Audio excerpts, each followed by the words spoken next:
So you probably played a little bit of GTA 5, maybe even some Red Dead Redemption 2, and you think you can pull off the ultimate heist, the perfect crime. You'll never be caught and you can sail away to Tahiti with all your riches.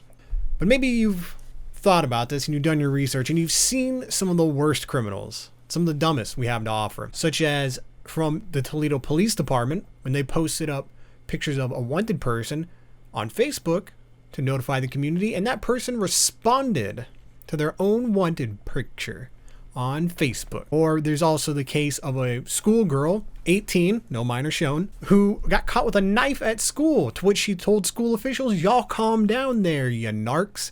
I was just using it to snort cocaine before I came in today." Allegedly, she had snorted 8 lines of cocaine before coming into school that day. But I have one that's even better for you. A man who's writing the perfect book series on how to not get away with murdering your spouse. A man by the name of Brian Walsh. I don't know if that's exactly how you pronounce it, but he's presumed to have murdered his wife, even though this is a no-body murder, basically meaning they can't find the body, but there's a lot of circumstantial evidence pointing it to him, like more than just fucking leaving a cum stain somewhere. This is the equivalent of just holding up a giant sign, be like, "Hey, I fucking did it." Brian Walsh was arrested and brought into court, where the contents of his Google search results were shown to the entire court and read aloud, which is normally a fear for any man to have their search history revealed, but for him it goes so much further. He searched how long before a body starts to smell, how to stop a body from decomposing, how to embalm a body, 10 ways to dispose of a dead body if you really need, how long for someone to be missing to inherit, can you throw away body parts, dismemberment and the best ways to dispose of a body.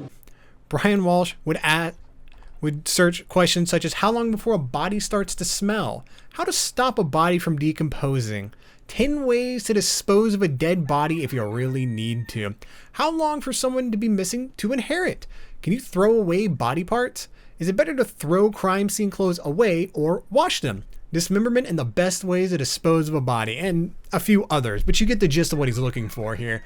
It's not just a simple cooking recipe. He's not going on Facebook looking up some new keto recipe.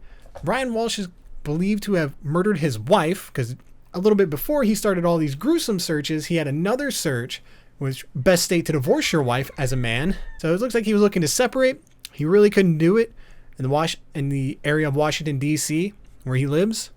So he decided to use his son's iPad. He doesn't even use his own phone. He doesn't use a computer. He takes up his son's iPad and decides, hey, fuck this kid. If anybody's going to get caught with these search results, it's going to be this little shit. And searches up all of these gruesome search results. And the face he makes the entire time as the prosecutors are reading his Google search results aloud, it just makes you question how someone can be this fucking dumb.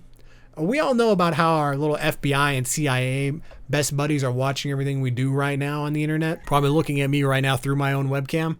How's it going, Frank? Hope the kids are doing well. To actually search this up and then not even clear your search history, because I couldn't find anything that said he tried to clear his search history. He may have, but they were able to recover it. As far as I could tell, he didn't. He just kind of left it up. But there's not just these horrible Google search results that they're using as evidence against him. See, there's also video evidence where he was found carrying 2 big trash bags, 2 big heavy trash bags, and threw them in separate dumpsters. He drove away to different areas, threw one in dumpster A, drove 10 miles or some such to another dumpster, and threw away another trash bag in dumpster B. Unfortunately, those trash bags have been incinerated, something they do in the area, so you can't actually recover what was in them anymore. But there is a lot of other DNA evidence that they've found around. So it doesn't look good for him, is ultimately what I'm getting at. The prosecutors are quoted to have said, Walsh has checked off boxes of things you are not supposed to do going and doing these unbelievably idiotic Google search results. Even the prosecutors are just making fun of you the entire time, and I would love to know what's going through his defense attorney's mind this entire time. Aside from the rest of that, they also found a bloody knife in the basement area and blood just generally all over the basement. So my point being is there's a lot of evidence, even without a body, this man probably wound up killing his wife. Not a great guy, but I was just thinking, what are some of the dumbest criminals out there? And these are just a few that came to mind, especially this guy, the ultimate goob, the ultimate buffoon, the clown of murder. He was also seen in video footage visiting Home Depot during the time of his wife's disappearance when they were still thinking this is a missing persons case before they switched it over to a murder case.